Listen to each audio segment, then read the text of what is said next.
Labai patenkintas žaidimu, patenkintas rezultatų, galvoju, mūsų gerbėjai irgi patenkinti gražų žaidimų, daug įvarčių.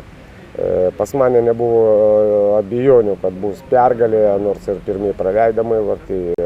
Ne pirmą rungtynę įrodo komanda, kad turi charakterį.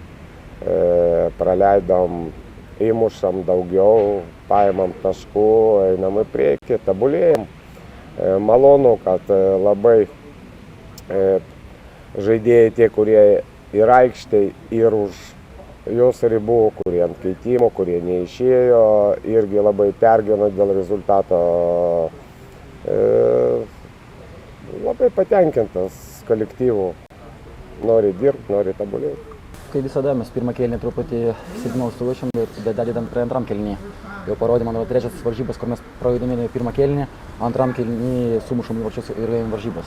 Be abejo, tas įvartis sukrėtė komandą, galėjom įmušti pirmą kėlinį ir būti dar ramiau. Bet kaip matot, antras kėlinys parodė, kas šiandien žaidė. Žaidė viena komanda šiandien, galima pasakyti. Aš suklydau, aš pasakiau, kad mes 2 įvarčius įmušėm ir laimėsim, bet įmušėm 3. Trupučiuką buvo klaida, aišku. Tikrai sunku žaisti, kai komanda atakuoja. Vienas momentas ir pražiopsoja ir įvartis. Iš tikrųjų, save vertinu tikrai kritiškai šiandien varžybas, kadangi tikrai to įvarčio neturėjo būti. Iš pradžių, aišku, pasižiūrėjom, atsitraukėm atgal, pažiūrėjom, kokią taktiką pasirinkti Polonija ir be abejo, po to pradėjom spausti. Aš nenoriu skirti, ar puolėjas, ar saugas, ar ten įmušė Arvydas, ar kitas kažkoks žaidėjas. Yra viena komanda, kuri daro savo darbą.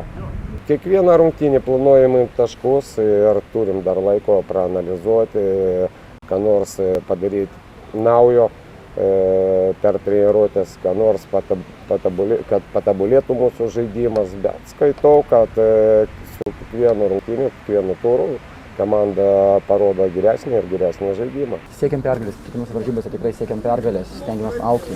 Tik tai pergalės veda komandą į priekį, leidžia jai tobulėti ir be abejo kibti lentelės. Kvieskit visus apsilankyti mūsų varžybas, nes jauna komanda, jums reikia palaikymo.